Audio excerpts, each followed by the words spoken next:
What's up, everyone? It's your boy Ailurus. We're back at it again on r/AmITheAhole, and I found 6 crazy stories to share with you today, and we're gonna talk about every single one. So let's jump into it. Our first story of the day is from Sensitive Mode 4255. My wife and I are expecting our daughter in a few months. My wife, I call her Nora, has a younger sister named Rebecca that everyone in the family is overprotective of. I am not a fan of Rebecca. I find her to be a spoiled brat that will cry to mom every time she doesn't get her own way.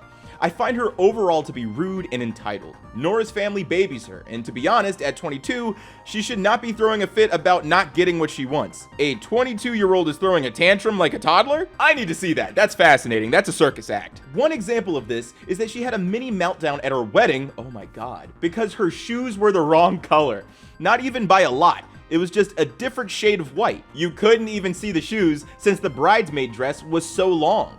So about 30 minutes before we're going to get married, she was crying and everyone had to comfort her. Anyways, we got dinner with my wife's family this weekend, and during dinner, Rebecca said it would be nice to have a niece named after her. I shrugged off the request and the dinner went on like normal. When we got home, my wife sat me down and told me that she wanted to name our daughter after her sister, that she brought up how much it would mean to her sister. I told her no. You see, we have a 2 yes rule to names. Nora texted her sister and told her no, and that's where everything got bad. It started with my wife getting texts about changing her mind from her family, and when she stuck to the decision, they got rude about it.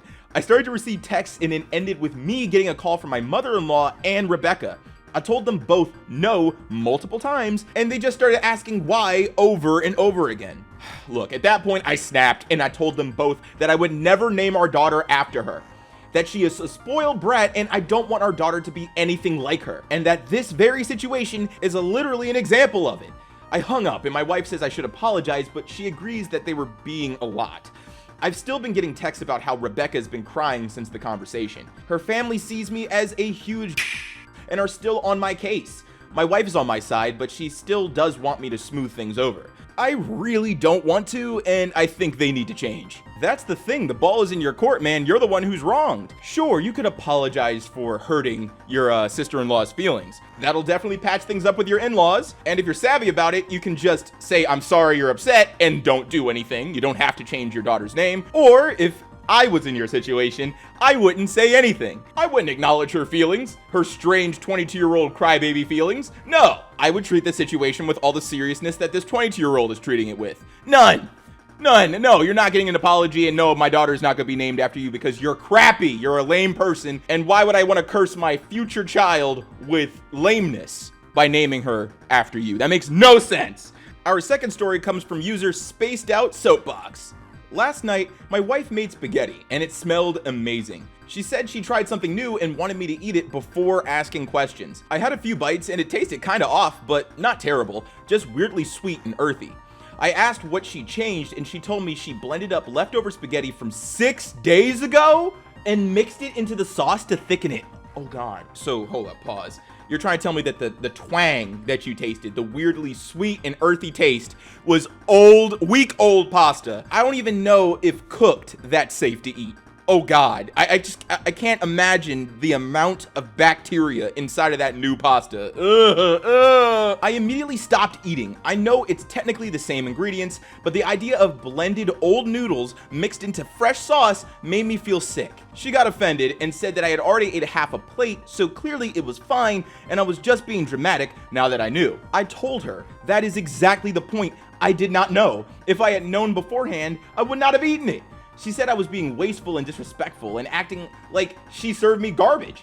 I ended up making a sandwich because I could not finish it, and she got really upset and barely talked to me for the rest of the night. Now she told her family and they think I embarrassed her, but my mom thinks it's gross and I should not have been tricked into eating it.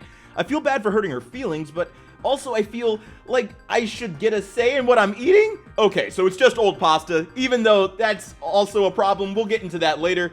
I thought it was the entire old dish. We just completely threw everything into a blender, pureed the old dinner and put that into the new dinner. That's what I initially thought. And apparently that's what a lot of other people thought too in the comments. And thank you for this wonderful person for explaining the risk that you might incur if you were to blend 6-day-old pasta into a new pasta dish. This is the one. You get an earthy taste in something that shouldn't taste earthy. You are tasting mold/fungus. Yay, living organisms in the new meal. I love it. I don't know if you were acting like you were served up garbage, but if it tasted earthy due to unseen mold, she was serving you garbage. You weren't being wasteful. Mold food goes into the compost or the garbage. And let's be real, what does a plate of spaghetti and sauce cost in ingredients? $2-ish?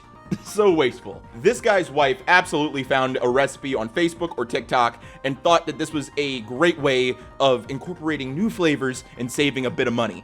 Literally a bit of money. But I am of the opinion that this is diminishing returns. You're not really saving anything. You might be saving $2, but you might give yourself food poisoning as a result. None of this makes sense. Also, why is there old pasta in the refrigerator that's 6 days old? I wouldn't dare eat refrigerator pasta that was 3 days or 4 days old. I think that you're allowed to eat it between 3 and 5 days, but a whole week? Ugh, no! Our third story comes from user RichRadio9017. My husband and I have a 16-month-old daughter named Ellie.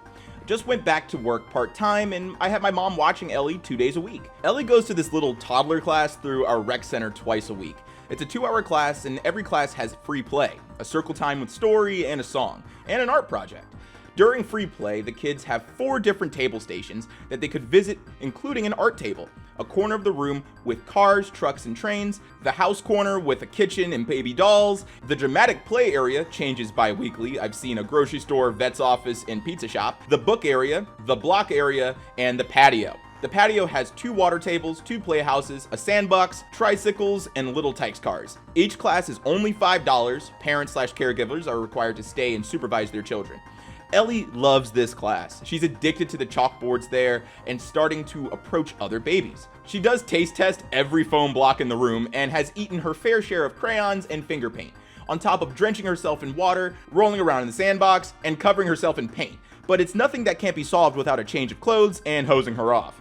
I love how great the class is for her development. She's starting to know the names of colors, and she can sit down and play with toys for longer stretches. But of course, my mom hated the toddler classes. She describes it as chaos and insists that I walk around the block or a trip to the library is just as good, if not better for her development, and is much less messy. I still insisted that she take Ellie, which she agreed to, but then she stopped taking her behind my back. I only noticed when I realized we hadn't gotten any art projects back in a while. Since she lied to me about where she's been going with my daughter and refused to take her to a class that I truly believe is good for her, I fired my mom from babysitting and hired a college student to stay with her while I'm working. Now my mom is upset that I'm restricting her access to her granddaughter and leaving her with a stranger, which is the one thing she was trying to prevent by babysitting my daughter for me. Now I want to know if I was a crappy person for firing my mom and not having Ellie see her nearly as much over a $5 class. Of all the stories we've heard so far, this one's pretty straightforward. Yeah, she doesn't get to, watch your kid for a bit. Not forever, but for a bit. Personally, I wouldn't even be bothered about my child not going to the classes that I feel is great for my kid. That would bother me, but it wouldn't be my main issue. My main issue would be the lying about the whereabouts of my kid. You have my child while I'm working. I'm trusting you with the safeguard of my kid, and you're lying to me about where you guys go. Nope, that would be over in a heartbeat. If you want to see your granddaughter, you have to see her with me until I feel comfortable with leaving her by herself with you, because you broke my trust with my child. Our fourth story comes from user solidwriting7372. I'm posting on a throwaway as my wife is a frequent Reddit user and commonly surfs this sub. I know this title alone might raise some red flags. After all, you're not supposed to comment on a woman's eating habits at all, apparently. But I'm starting to become genuinely concerned that my wife has parasites. Why, you may ask? She eats like a wolf and doesn't gain weight. She also complains about being in actual pain from being hungry. But the main point of this story was a comment I made about how it's not natural how much she eats without gaining weight anywhere, which apparently came off as the most offensive thing ever said.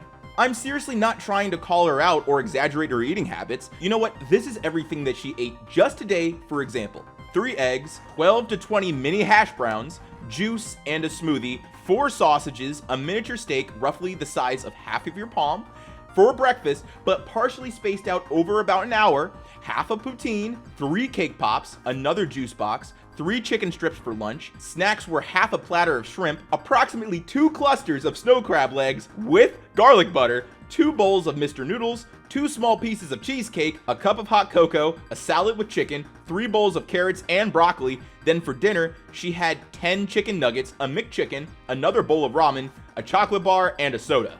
Lord have mercy. Coming from somebody who has an extremely fast metabolism, I couldn't imagine eating this much in one day. And the variety of food is interesting. So much protein. I can't imagine being hungry after 4 sausages and a miniature steak and 2 clusters of crab leg. What? Now, I'm seriously not trying to judge and say that she's eating too much in a negative way, but she often says when she's hungry, her stomach hurts more than just a little hunger pain.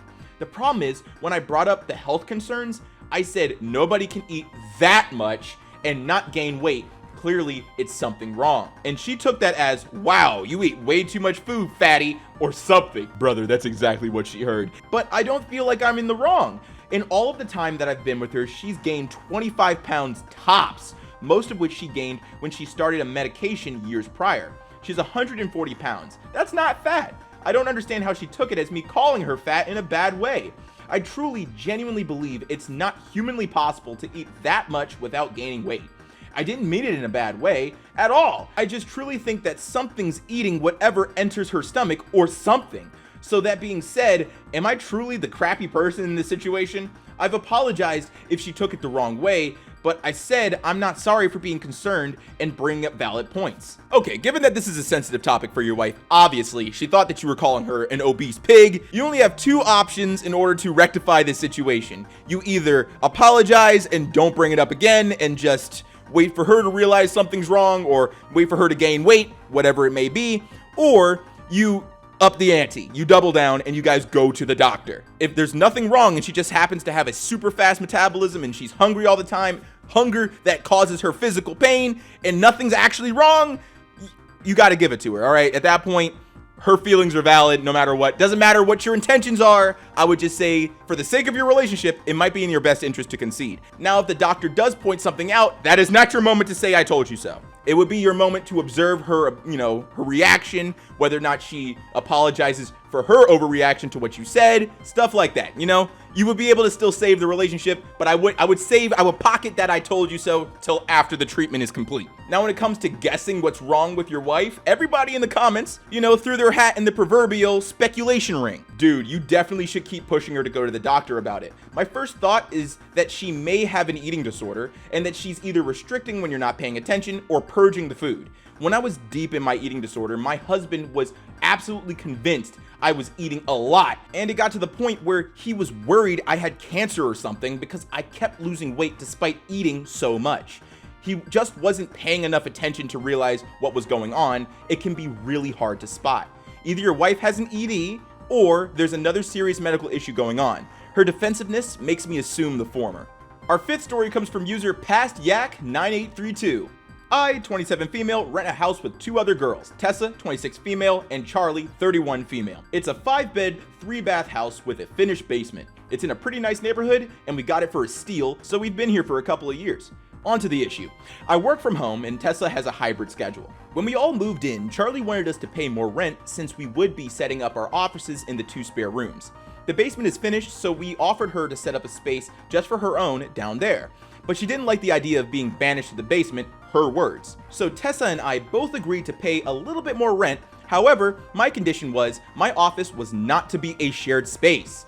Tessa didn't care about other people using her room, but this pissed off Charlie. Charlie started arguing with me about what if she had guests and what if she needs an office to do something. Tessa tried to diffuse and said her office could be a mixed-use room, but that wasn't good enough for Charlie.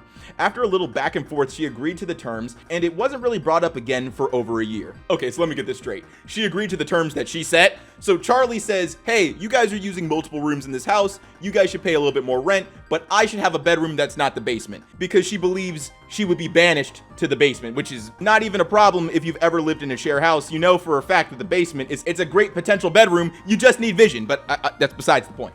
But I guess what's really perplexing to me is, why does she want an office? Why does she want a shared space? She's asking you guys to pay more money and then to also, borrow your rooms? Why?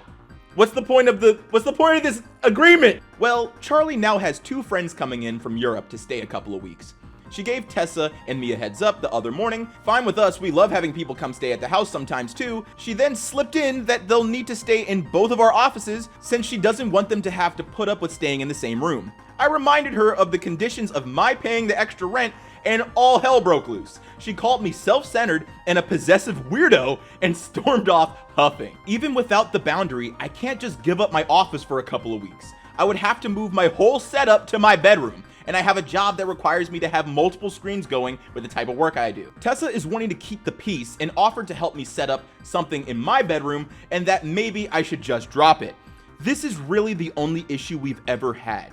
It's been a great roommate experience otherwise. That has me wondering if maybe I'm not being adaptable enough? Okay, I really didn't think this was going to be a popular post since it's just a roommate squabble. I'm seeing a lot of the same questions, so total rent is $1,800. Charlie pays $500, Tessa and I pay both $650. We split all the utilities 3 ways except internet. Tessa and I split that since we need it to be high speed. The house is around 1,600 square feet without the basement, and I can't remember the exact square footage of the basement. The offices are the smallest rooms, and I could technically move my desk into my bedroom. However, moving my setup into the basement would take extra work as my desk wouldn't fit down the stairs. Charlie doesn't want her guests in the basement because it's not as nice as the rest of the house. And I think it might be because my office and Tessa's offices are pretty cute. We've decorated them pretty well. Why is Charlie speaking for the guests that haven't even arrived in the house yet? I'm pretty sure they will be okay with sharing a room if they're only staying for 2 weeks. And I'm assuming that a lot of you guys are going to do things outside of the home, so why does that matter? And if you wanted to have a little bit of extra room, you could be in the living room and watch a movie or play a video game.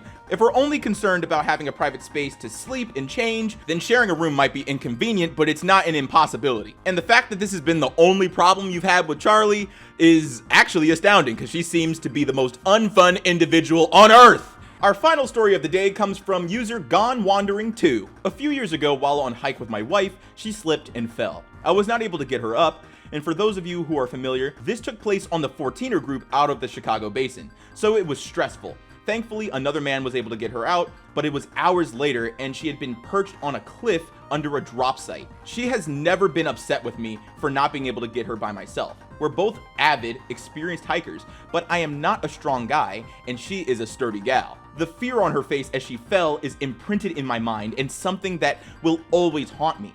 For that split second, I thought I would lose her forever. Not being able to help her haunts me. Okay, so some time passes and she and I were together at a brewery with some friends. One of them was talking about a trip he planned up Como to the Bianca and Little Bear Traverse. We did that one a while back and I had some advice for him. For absolutely no reason, he looked at me and said, "Okay, bro, I'm not taking advice from a man who left his wife to rot on sunlight." Oh, did you hit him? Because that is 1000% swing worthy. What type of out of nowhere, out of pocket, rude statement is that? My wife immediately corrected him, but I was stunned. He thought it was hilarious and had a huge grin on his face. I didn't know what to say, so I just got up to get another drink, but ended up going outside. My wife came to find me and asked if I was okay, and I was honestly very upset and said I'd like to go. She drove us home. The issue, our friend was expecting us to drive him home, and I didn't say anything or tell him I was going. I just left. He texted me, "Yo, where the F did you go, bro?" And "Bro, why are you ignoring me?" and all that. He had to take an Uber home, which was expensive. I asked him why he would bring up that accident when he knows how I feel about it. He responded with a bunch of images of emojis pointing and laughing. He said that my hypersensitivity cost him money. He is out of work, so that is true. And that I need to nut up and learn to laugh at myself. There's a difference between joking about a situation that may have been traumatic and really scary versus your friend humiliating you about that situation. Embarrassment and emasculation in front of his wife is not going to be funny. I don't think that's ever going to be funny, and I'm surprised that this guy didn't get punched in the face.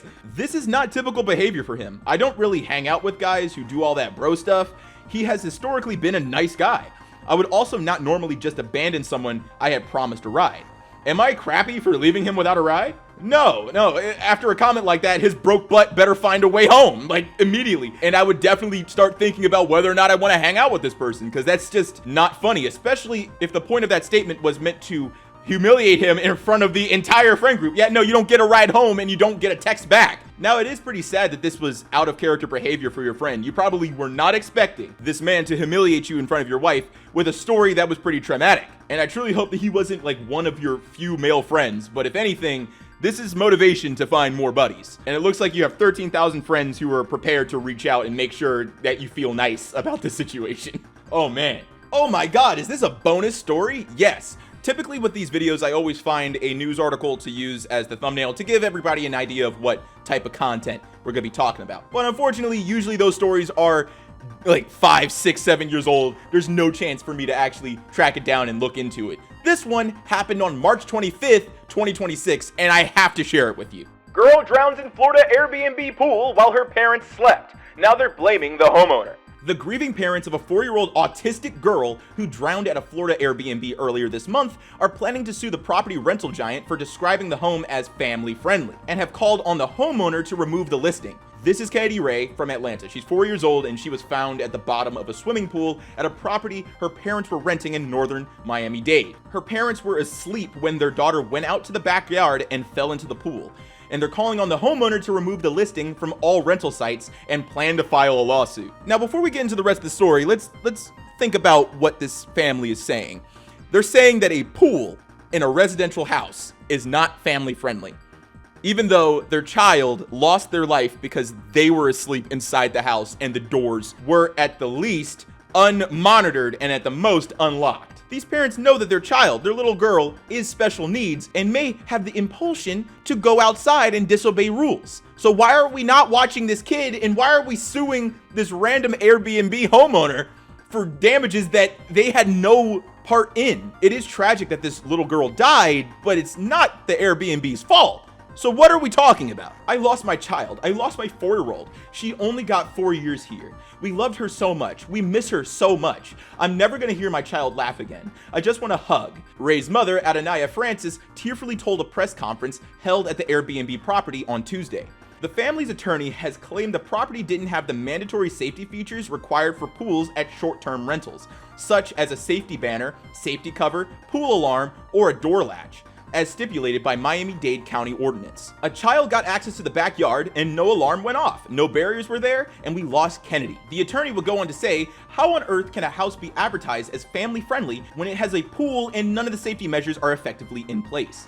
An Airbnb spokesman told the Post the death was a tragedy, but it said it was working with both authorities in Florida and its partners to promote better water safety. Stories like this really remind everybody, at least in the United States, why we have warning labels, why we have regulations with everything, because this place, the people that live here are litigious and they will take you to court even though they were responsible for their child's safety. Now, because there are water safety regulations in that Miami-Dade ordinance, I definitely anticipate that whoever owns this rental property is going to have to settle out of court, even if they weren't responsible for this child's death. But hey, I'm not a lawyer, and you already know my opinion. I think that these parents are ridiculous for trying to sue these people for something that they didn't do, but I want to know what you guys think, especially about this story and all the others that you heard in today's video. I truly love reading all of your comments, and I really am curious what you guys think about this story in particular. What's up, everybody? It's your boy Ailurus, aka Pad Daddy, and I hope you enjoyed today's video. And if you did, let me know in the comments down below, and leave a like if you liked the video. And if you're new to my channel, go ahead and subscribe, fam. What you doing watching videos and not subscribing? And if you're old, make sure to hit that bell so you get the notifications every time. I think it's been about 2 years since I've covered this subreddit, and I'm glad to know that humanity has not changed, and we still have a very large capacity of annoying each other. I decided to make this upload a little bit longer than my typical ones when I cover this subreddit, because, you know, it's been so long and I thought you guys deserve it. So if you want longer videos like this, please let me know in the comments down below. And I'm curious what your opinion is on including, you know, stories from the thumbnail, because typically I don't necessarily include the thumbnail story. It's just more or less a way to give you an idea of what the video is going to be like. But in this case, I had to track down the story and talk about it because it was just insane. It was absolutely insane. Could not exclude it from today's video. If you want me to do that more, please let me know in the comments down below. Your opinions are always greatly appreciated. And of course, we gotta thank the Patreon supporters that make content like this possible. A big thank you to Swagmuff, Fox the Witch 21, Pyro Red Panda, Matthew McGonigal, Dan Bracount, D the Wicker Beast, User Deleted from Planet, Twitch is Lost, Donovich, Traffic Racer 124, Crows the Proto, The Blurred Star, Mike, That One Girl, Loving Tate, Size Federic, James Tucker, Big Boy Bailey, BMX30, Cinnamon Sticks, Swiss Patreon user, and Noah. Thank you so much for your support. It is greatly appreciated. And if you want to help support the channel, there's 2 links in the description, one to my merch store and one to my Patreon. Both funds go directly into the channel so I can maintain what's happening here. And as always, stay zesty.